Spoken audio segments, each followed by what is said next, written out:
Social media can be used for bad and for good, and we're going to cover that in this week's episodes. We hope you stay tuned, family, alongside us as we talk about our experience with a 31-day social media detox in August of 2022.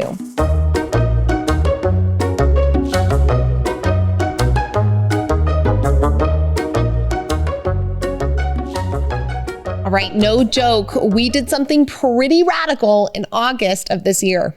We took 31 days off of social media. We took all of our social media apps, put them in a folder on the very last page of our phone with a big label that said, do not touch, no touching, no opening. And we did get through the 31 days successfully, but that's not the astounding thing. The astounding thing is all that we learned and all that we gained along the way. Well, let's put a little bit of a framework around this just to give you some context. Now, Shyla and I started our joint social media accounts in 2017. And starting in 2017, we posted at least 3 or 4 times per week. And then in 2019, something happened. We started accelerating the amount that we were posting on social media from 3 to 4 times per week to 2 times per day, 7 days a week, every single day. And we maintained that posting pace for 2019, 2020, and 2021 and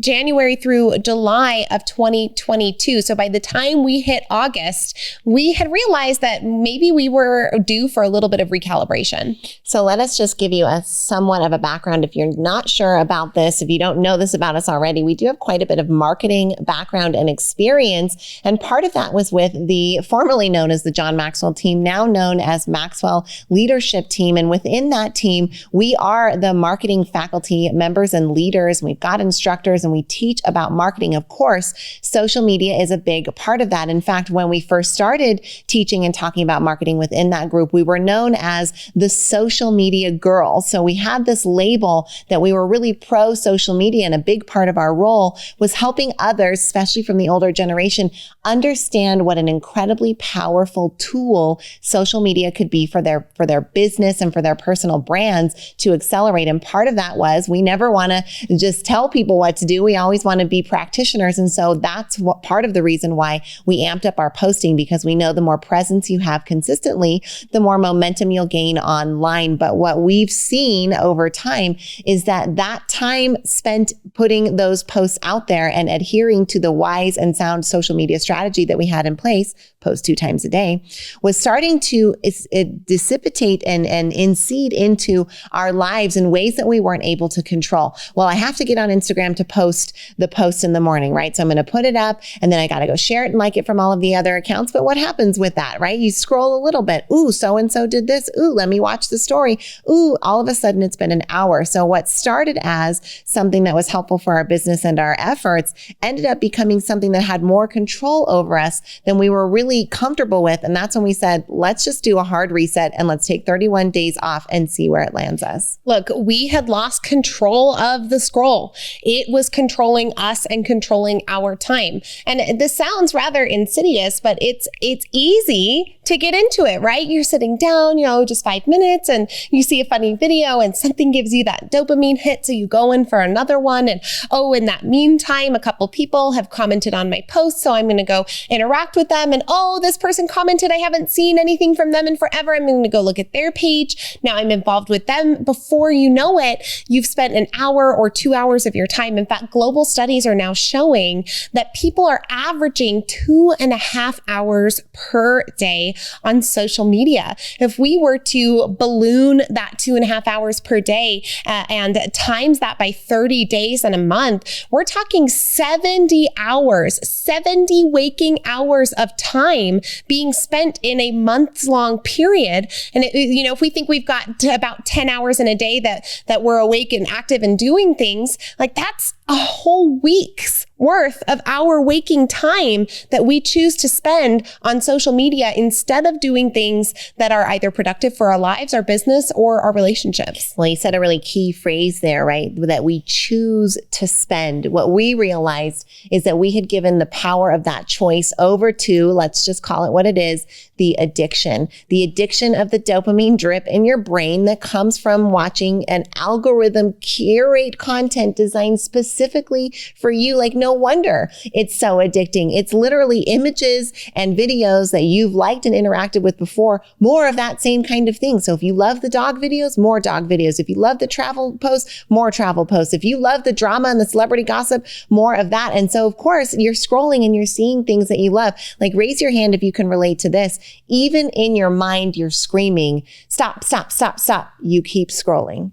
I've been there where my brain is yelling at me, stop. And then you negotiate, right? Oh, well, it's 8:42. So I'll go to 8:45, a nice clean number, right? But then, oops, now it's 8:46. Well, now I might as well just go to 8:50, right? Well, now we're this close. So I'll just make it an even break at 9 o'clock. And before you know it, you have not made the choice consciously. And so realizing that you're choosing to spend the time, whether consciously or unconsciously, is that point that we got at, and is that point where it might be time to reassess. Because odds are, if you're like us, there's a lot you want to accomplish in your life. There's a lot that you have out there that you want to achieve, and spending 2.5 hours a day scrolling on social media probably isn't one of them. Okay, if you raised your hand to make that admission to yourself and to your fellow family here in the Kay and Shy community, you might be feeling a little bit guilty right now, but we want to tell you, look, it's not guilt. Your fault. This is not guilt-free.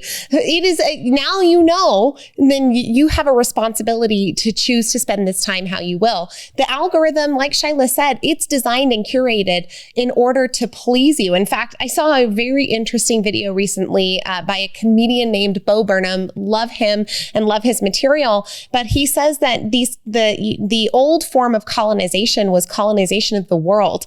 But we've done that. The territory is divided. Yeah, there's no more land in order to colonize. Now they're colonizing human attention. The new commodity is not land. It's the amount of time that you're willing to give over to somebody so that they can then sell that time to advertisers. It's capitalism and it's business, and it's not bad, but you can choose to consciously engage in it. And we realized the need for separation really encroaching, I think, probably around early June, but we found, so we had some things happening in June and July that we frankly said, we can't miss it on social media, and had to be posting during that time. And so we decided that August would be the month that we would take off, and it was truly transformative. It really was. Our experience through August, it was interesting to kind of watch it unfold for ourselves, realizing how much quieter and bigger my life felt once social media wasn't a daily part of it, because it was not just a daily,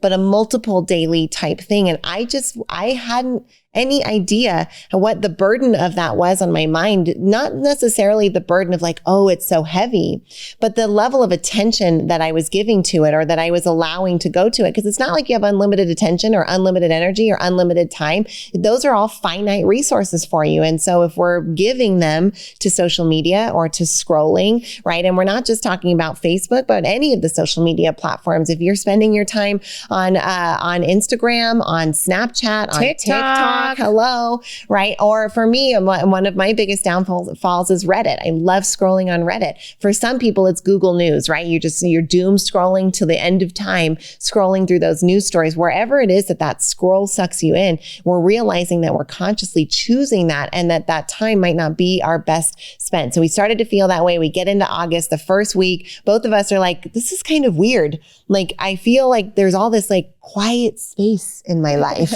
and I'm just me. And I keep going to that section of my phone constantly. OMG, those first 7 days, I could not believe how often my fingers scrolled to just go click on Instagram or click on Reddit, like right where those normal apps, you could usually find them. I was scrolling there mindlessly, and that's not something that I'm proud of. I would find myself coming up against moments of discomfort, and that's when I would scroll over to the apps. Oh, I'm bored. I scroll to the place where those apps were. Oh, I just had a weird emotional encounter with somebody. I'm going to scroll into the apps. Even so much as I just got cut off by somebody in traffic and I'm feeling emotionally heated, but now we're at a stoplight. Let me open my phone and scroll over to the apps while driving without even realizing that that's what was happening. And then you hit the place. Obviously, you heard that we moved the apps into different folders on the phone. So we hit the place and we're there, and we realize that the social media isn't there to calm the emotion. And now it's up to us, right? No tools,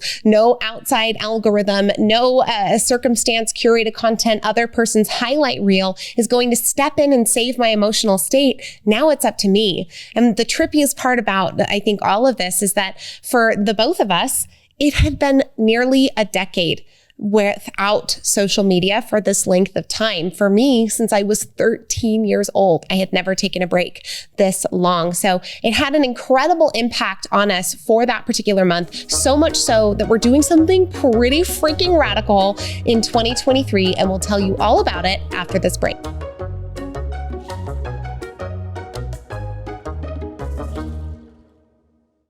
We're talking leadership this week, and one of the organizations we are so proud to be at the helm of is the Neuroencoding Institute. We got to co-found the Neuroencoding Institute alongside Dr. Joseph McClendon III, amazing world-renowned neuropsychologist and incredible mentor and teacher. If you're at all interested in learning more about what the Neuroencoding Institute does and what it can do for you, please visit neuroencoding.com.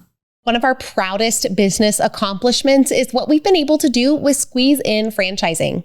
The Squeeze In is a breakfast lunch restaurant featuring the best omelets on the planet, and it's been around for almost 50 years. And now you can have a Squeeze In your community. We've seen how this business transformed our families, and now we are so excited to offer this to families around the country to see how this little restaurant might change their family and their community. If you're wondering how to set up your adult children for legacy and success through a small business, then the Squeeze In is an option we urge you to consider. Come find out more about Squeeze In franchising at squeezein.com.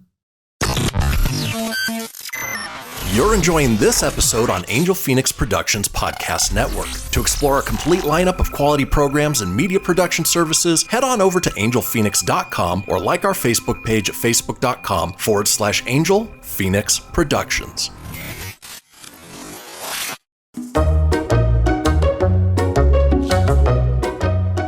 All right, welcome back, family. Right before the break there, we were talking about our first experience with consciously uncoupling from social media for a month and what we learned from that. And Kay was mentioning that she hasn't had a break from social media since she was 13. Now, the platform started to roll out for me late teens, early 20s. So same thing, about 15, 16 years now, have consistently been on social media and never taken a conscious break. And then really accelerating over these last 5 years as it's become part of the marketing vernacular and all of our regular vernacular in reality. Think about how often now you visit with someone and you say, oh, I saw that on Facebook, or, oh, I noticed that you had posted about that, or, hey, I saw that you're doing this thing. What's going on? It's become part of our conversation and part of our reality. And that's not necessarily a bad thing. And we don't want to make it sound like it's this terrible, terrible thing, but we do want to be clear that it is an addicting thing and that it is a tool, but it also can be very dangerous, right? A hammer can hammer a nail. It can also kill a person. So we want to make sure we're using the tool respectfully and helpfully. And when we think about especially kids, right? For you at 13, we had one new platform. We had kind of the unpioneered Wild West of social media, but now we've got, 7 or 8 major platforms. And here's a crazy statistic: 97% of 13 to 17-year-olds are using at least one of those platforms.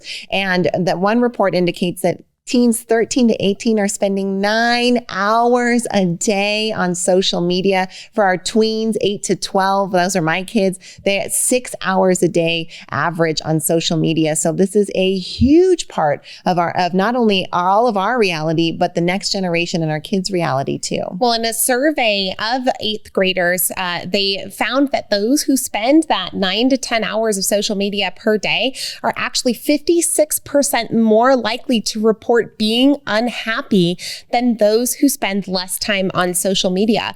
Now, the research is really just getting started in this field and the ties that social media has to mental health, but many of us know it in our hearts and in our souls when we see another person's highlight reel and feel like we are less or feeling inferior. Or even just earlier today, we had mentioned the idea of a detox to someone and they said, well, what if I miss people's birthdays? And what if people get mad at me for not being there for for them this anxiety and this pressure of having to be present for other people all the time through this app I can even feel it inside my body right now. It creates real physical reactions inside of us. So much so that in a study of phone addiction, they found that 94% of college students reported feeling troubled when not carrying their phones with them. 80% of them said they felt jealous when someone else held their phone, and 70% said they expected to have feelings of depression, panic, and helplessness if their phones were lost or stolen. And so these the depression, anxiety, panic, these are the types of words that are coming forward from mobile usage. And what we know about mobile usage is that a lot of that is getting dedicated to social media. Yeah, most of it, if these statistics are to be believed, and they're from the Pew Research Center, and we'll have all kinds of sources and things linked for you, but they're pretty easy to find. If you look up social media statistics and phone usage statistics, it's not like this is a new topic, but it is a new topic for us and for thinking of it in this way. And it's been drastic for us as we came out of August. Both of us were honestly dreading going into September, because once we detoxed, and it really was a detox of getting away from it, that quietude, that space in our lives, our creative capacity increased tremendously. We were excited to create content. We were excited to create not just content for social media, but content for our own lives and content for our own philosophical debates, because isn't that so much more engaging than watching somebody's highlight reel about their most recent vacation? It is in our intellectual sense, but in our everyday practice, we end up choosing the losing control of our scroll, as so many of us have. And so coming back into September, we felt like we were dreading it a little bit, but it was also exciting and fun to get back. And we truly thought we were going to come back and just go back to our normal rhythm. But we've really decided by the time the end of October came around, we were like, I'm kind of ready for another detox again, right? That permission to unplug. And that was a big part of our success, was making it public that we were going to unplug, sharing with everyone, we're not going to be around. You're not going to see us on the platforms. If you want to stay connected, we've got our email list. We've got the podcast. Thank you so much for being here with us today. We have other ways to be connected that doesn't put an algorithm or a highlight reel in between us. And that's something that we're really much more interested in cultivating as we look to the future of our lives. Now, many of you might be saying, well, you all are on social media all the time. You use social media to promote your podcast. You use social media to promote your businesses. You use social media to facilitate your Facebook groups, to support people in certain aspects of the businesses that you run. You might be thinking, well, I could never do that, right? Because my business is on social media. But let us tell you, we saw an incredible increase in the engagement in non-social media channels for our business. In fact, our email open rates tripled. Our podcast downloads doubled. And those who took the challenge with us found the same thing. And thanks to that renewed creative energy and spirit, our content came back in September better than it had ever been. September was a banner month for our account. We have never had numbers that good. And I think a lot of that was due to the fact that we were able to create this separation, which allowed for people, to seek for us in other areas, but allowed for us to renew our creative cup, come back with something fresh and fun, and to do better by our followers. And so in 2023, we are creating a rhythm of separation that is going to allow us a regular cadence of social media detox. And we're inviting our followers, our podcast listeners, anybody who is in our human family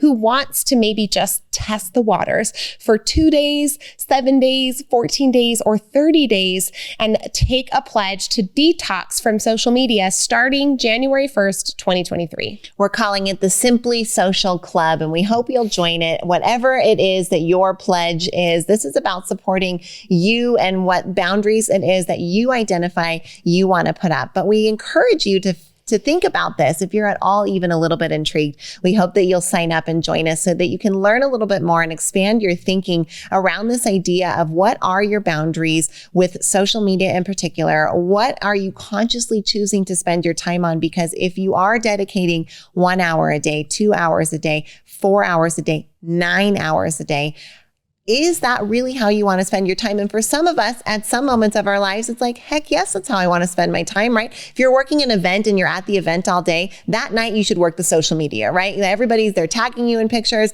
They want to hear from you, right? Those are the kinds of times that make sense. But if it's creeping into your life and you're choosing that over other goals, over your fitness, over your spiritual connection, over the relationships in your life that matter to you, then that might be something that's worth assessing. And we hope that you'll join the Simply Social Club so that you can assess it alongside us and we can support you every step of the way. So if you're ready to make even a small commitment, we invite you to go to kayandshy.com/simplysocial. That's KAYANDSHI.com/simplysocial. And if you sign up now, you're just going to get information as it gets closer. You don't have to pledge until we get to the end of the year, but we're going to invite you to take a length of time off of social media. And then we're going to support you with videos and messages along the way to help make sure that you are on track, feeling good, and have all of the resources and tools that you need for your own detox, because it's been transformative for us. The research is demonstrating that this is something that can have an incredible positive difference on your mental health. And we really want for you the same separation that we've seen for us. So we're starting January 1 with our next cohort, but Shyla and I are actually doing something even more radical the year of 2023. We are pledging 50% of the year off of social media. That's right. We are taking 6 months out of the 12 off of social media. So on odd months, 1, 3, 5, 7, 9, and 11. You won't find us on social media. You will find us in our Simply Social Club. We'll have some weekly Zooms and interactions with folks where we want to socialize, but without that algorithm in between. And we hope that you'll become part of our community so that you can jump in on those meetings, both for our sake, because we're going to need some socialization, and for yours if you need some support on your detox journey along the way. But we are so excited to be taking 50% of the next year off of social media. So join us, kayandshy.com/simplysocial. We want you in the club. Come alongside us and see what a social media detox can do for you. So as always, this message is coming at you with love from your sisters, Kay and Shy.